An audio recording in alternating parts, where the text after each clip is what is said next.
My name is Rebecca Kleefisch, and I want to be your lieutenant governor.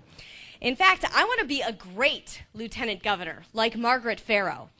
I'm running because I can't afford to watch bad Madison politicians rob my little girls of their futures. Our next governor is going to have a really tough job turning this around, and he is going to need a lieutenant governor by his side who can really help him. Our next governor is going to face some really tough decisions when it comes to changing the finances of our state. And he's going to need to convince business that Wisconsin is the place to grow. He's going to need help building public support for his agenda. I'm not a professional politician, but I am a professional communicator. I'm a former top-rated news anchor in southeastern Wisconsin, and I was the political watchdog, the reporter to chase down the former Milwaukee County executive and demand that he answer the tough questions about his pension scandal. I've been a Tea Party speaker, and I've been a TV talk show panelist, and I know how to answer the gotcha questions of journalists. I may have asked a few in my life, but only of Democrats.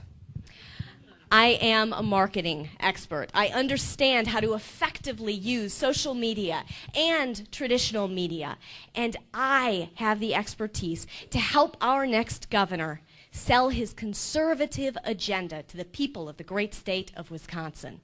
But I also have the ability to convince job creators that Wisconsin is open for business again. And we need that type of expertise, that type of experience to craft those compelling messages, the reasons why job creators should stay in this state and come to this state and put Wisconsin back to work again. In this next Republican administration, the lieutenant governor is going to have big shoes to fill. And they look like high heels to me. Our next lieutenant governor is obviously going to need the skills to help our next governor, but she is also going to need the values to help lead this state. So here's where I stand.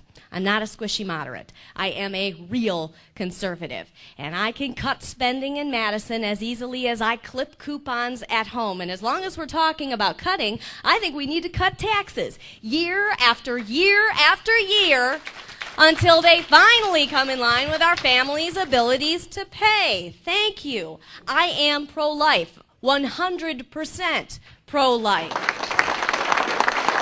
You will not find a bigger defender of our most vulnerable citizens than this mom.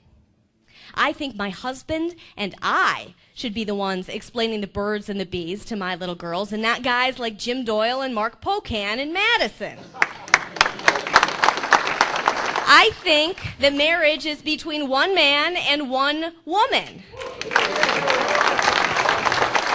I think our founding fathers meant it when they wrote the Second Amendment, and I think they would be outraged to see how much government is controlling our lives.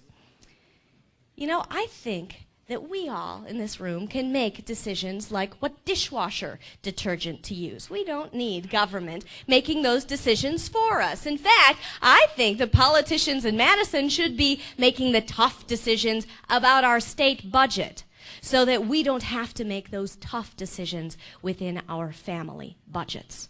And one thing I know is that I don't need an $800 million high-speed train to get me to work fixing Madison. I'm a mom, and I've got a minivan to get me there.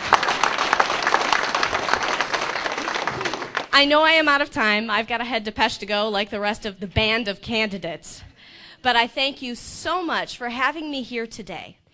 And I am not out of courage and conviction.